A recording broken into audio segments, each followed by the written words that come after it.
उधर पांवटा साहिब की भी कुछ ऐसी ही स्थिति देखने को मिली। पांवटा साहिब में तेज ओलावृष्टि और बारिश किसानों के लिए आफत बन गई। कुछ ही दिनों में पककर तैयार होने वाली गेहूं की फसल का खासा नुकसान हुआ। वहीं शहर में जल भराव हो गया, जिससे देखकर लोग भी सकते में आ गए। बताते चले कि पांवटा साहिब में रिकॉर्ड तोड़ ओलावृष्टि और बारिश ने किसानों की जहां फसल बर्बाद कर कमर तोड़ दी है, वहीं शहर में तूफान ने हाहाकार मचा दिया। सड़कों पर जल भराव हो गया। तूफान और आंधी की वजह से लोगों को भयभीत कर दिया। घरों के अंदर बैठे लोगों में तेज तूफान और हवा के चलते डर पैदा हो गया। तस्वीरें आप देख सकते हैं कि कैसे पांवटा में तेज आंधी और तूफान के साथ साथ ओलावृष्टि हुई। डीसी साहब, आप हमें घर भेज दें। आपसे हाथ जोड़कर प्रार्थना है कि हमें हमारे घर जाने की अनुमति दी जाए। जैसे शिमला, हमीरपुर, घुमारवी और कश्मीरियों को भेजा गया, उसी तरह से उन्हें भी घर जाने की अनुमति दी जाए। वह गाड़ी भी अपने खर्चे पर करने के लिए तैयार है। लॉकडाउन के चलते बिलासपुर में केंद्र शासित जम्मू कश्मीर के जिला कुपवाड़ा के करीब 30 कश्मीरियों को जूझना पड़ रहा है। इन पीड़ित कश्मीरियों के पास खाने के लिए राशन भी नहीं है। इन कश्मीरियों का कहना है कि उन्होंने घर जाने के लिए 21 अप्रैल को आवेदन किया था, लेकिन इतना लंबा अरसा बीत जाने के उपरांत भी उन्होंने घर जाने की अनुमति प्रदान नहीं की। उन्हें इसकी वजह से तनाव की स्थिति से गुजरना पड़ रहा है। उनका कहना है कि पवित्र रमजान का महीना होने के चलते वह घर जाना चाहते हैं। हिमाचल प्रदेश के अन्य भागों से उनके राज्यों के लोगों को बहुत पहले अनुमति प्रदान कर दी गई, लेकिन उन्हें भी अभी तक अनुमति प्रदान नहीं की गई। अब वह डीसी से आग्रह कर रहे हैं। घर वालों के पास थोड़ा सा देखनी, हम मोहन सिंह से परेशान हो गए। चलो हमारी परेशानी, लेकिन घर वाले परेशान है। हम दोनों तरफ से परेशान है। चलो अगर हम परेशान है, घर वाले परेशान है। अगर हम परेशान है तो घर वाले परेशान है। ये दोनों साइड से है। अब हमने सर, अब कल हम गए थे एसडीएम साहब के पास। उसने बोला था आप गाड़ी कर लो। हमने गाड़ी भी की थी। अब हम यही सर चाहते हैं प्रशासन से कि हमारे को थोड़ा सा हेल्प कर ले, हमारे को परमिशन दे। परमिशन पूरा कुपवाड़ा तक होना चाहिए, लेकिन कि लखनपुर तक नहीं होना चाहिए। अगर लखनपुर तक गए फिर हमारे को वहाँ 15 दिन बैठेगा, उसमें क्या फायदा है। जैसे घुमारवी वाले सीधा घर चले गए, फिर हम होम क्वारंटाइन करने के लिए तैयार हैं। वहीं मुस्लिम समुदाय के मजदूर लोग प्रशासन से घर जाने की गुहार लगा रहे हैं। इन लोगों का कहना है कि जम्मू के रहने वाले काम की तलाश में यहां पहुंचे थे। कटाई का कार्य कुछ ही दिनों में खत्म होने वाला था, लेकिन लॉकडाउन लगते ही अब ना तो ठेकेदार कोई सहायता कर रहे हैं। हालांकि ग्रामीणों ने राशन जरूर पहुंचाया, अब राशन भी कम हो रहा है। लॉकडाउन 2 भी खत्म होने वाला है। स्थानीय प्रशासन या जिला प्रशासन सुविधा पहुंचाने में असमर्थ नजर आ रहा है, जिसकी वजह से उन्हें काफी दिक्कतों का सामना करना पड़ रहा है। हम बात कर रहे हैं सिरमौर जिले की, जहां पर मुस्लिम समुदाय के लोगों ने घर जाने की व्यवस्था करने के लिए प्रदेश के मुखिया जयराम ठाकुर से गुहार लगाई है। उन्होंने कहा कि शिमला से ही मुस्लिम समुदाय के लोगों को जम्मू कश्मीर भेज दिया था, तो उन्हें भी घर भेजने की व्यवस्था की जाए। वह भी जम्मू कश्मीर के रहने वाले हैं।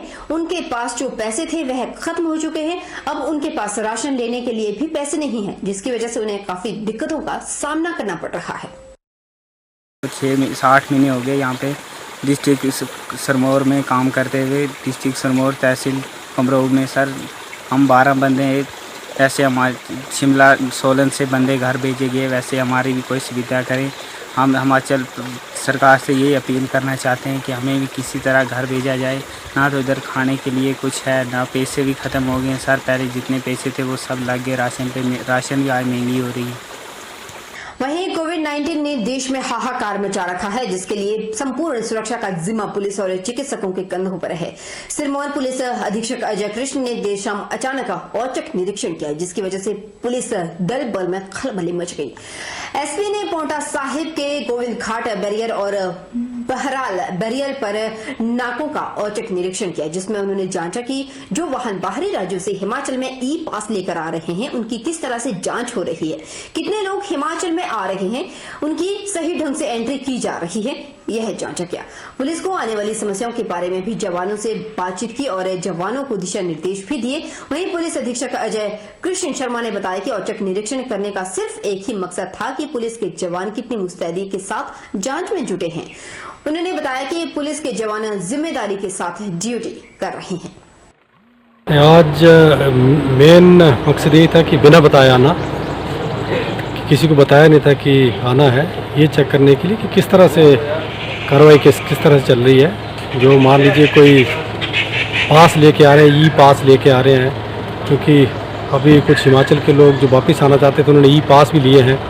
तो उनको किस तरह से एंट्री कर रहे हैं, कितने लोग आ रहे हैं, और साथ ही साथ जो इसेंशियल कमोडिटीज़ लेके गाड़ी आ रही हैं उनको कैसे डील कर रहे हैं। तो ये सारा चेक करने के लिए कि व्यवस्था जैसे हमने बनाई थी उसी तरह चल रही है, ठीक चल रही है, किसी को दिक्कत तो नहीं है। ये केवल ये फीडबैक लेने के लिए मैं आज यहाँ आया था। जो फीडबैक लिया उसमें मैंने पाया कि सारी कार्यवाही जो है संतोषजनक है, कोई किसी तरह की भीड़ नहीं है। उधर उपमंडल सरकाघाट की ग्राम पंचायत के अंतर्गत आने वाले सुपर हाईवे जाहू कलखर नेर चौक में कलखर चौक पर पीपल के पेड़ के पास शाम करीब 8 बजे तेंदुआ बेखौफ आराम करता रहा और लोगों ने इसे आराम करते हुए देखा।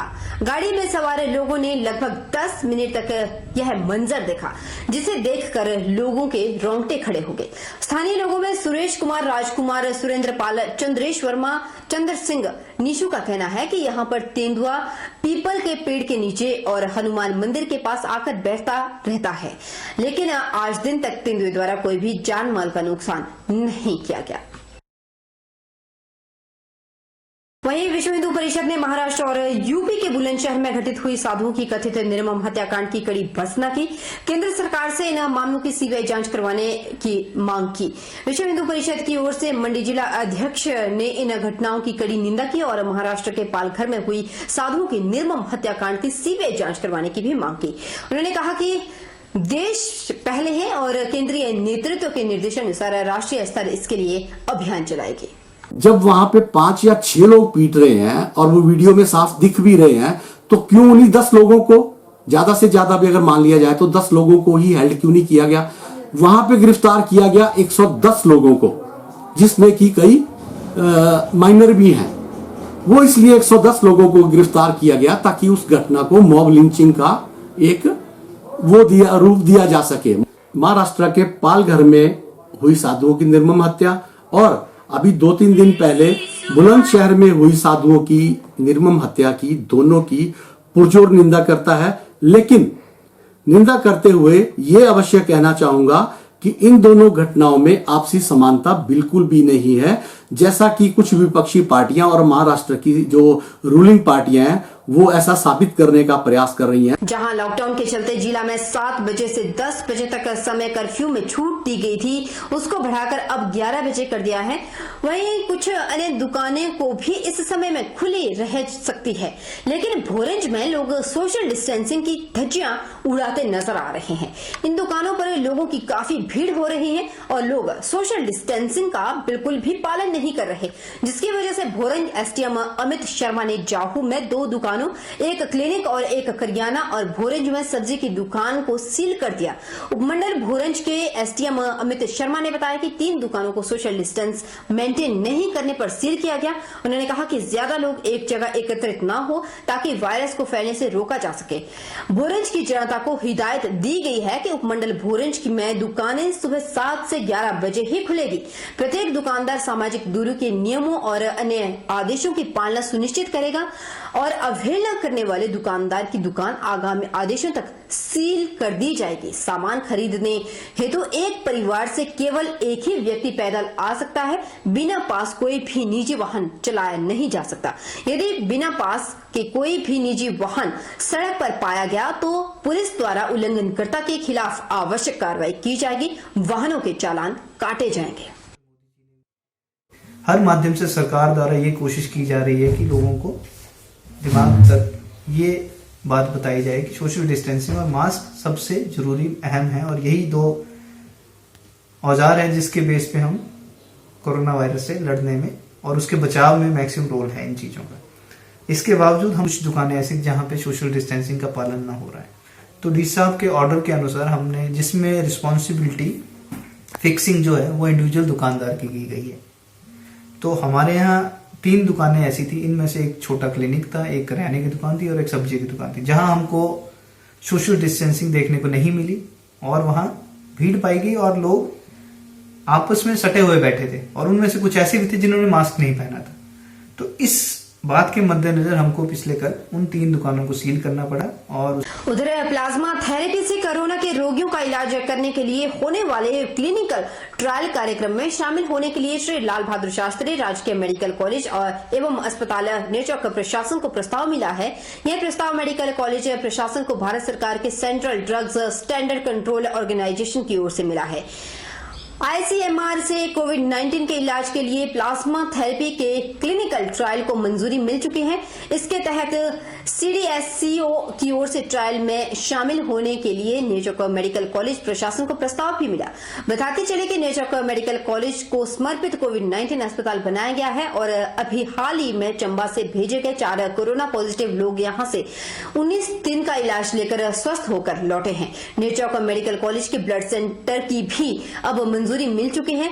यहां कोरोना के सैंपल भी जांचे जा रहे हैं। Medical college MS Devendra Sharma ने बताया कि कोविड-19 के रोगियों का प्लाज्मा थेरेपी से इलाज करने के लिए होने वाले फेज 2 के क्लिनिकल ट्रायल में भाग लेने का प्रस्ताव मिला है।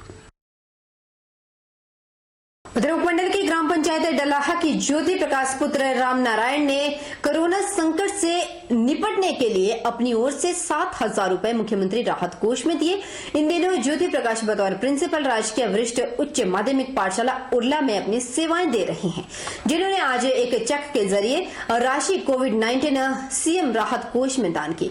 प्रिंसिपल ज्योति प्रकाश ने कहा कि इस समय देश और प्रदेश कोरोना महामारी से पीड़ित है। ऐसे समय में सभी लोगों को गरीबों की मदद के लिए सरकार का साथ देना चाहिए। वहीं मां हिमरी गंगा टैक्सी यूनियन पद्धर ने सरकार और प्रशासन से उन्हें भी टैक्सी चलाने की परमिशन देने की मांग की है। टैक्सी यूनियन पद्धर के प्रधान विकास कटोच उर्फ मोन्टू ने बताया कि आज सरकार और प्रशासन ने प्रदेश में ट्रकों को नियमों की सशर्त पालन पर प्रदेश में सामान ढुलवाई की परमिशन दी है। उसी तर्ज पर टैक्सी यूनियन को भी परमिशन दी जाए। शासन ने जो दिशा निर्देश लोगों को दिए हैं उन पर अमल करें, मास्क लगाएं, उचित दूरी बनाए रखें, वो घर पर रहें, साबुन के साथ हाथ धोते रहें तथा मैं प्रदेश सरकार से अनुरोध करता हूं कि पंजीकृत टैक्सियों को भी लोकल एरिया में चलने की अनुमति प्रदान करें ताकि सभी टैक्सियों ड्राइवरों का रोजगार चल सके। बहरहाल बुलेटिन में इतना ही। आप अपना बहुत बहुत बहुत ख्याल रखिए।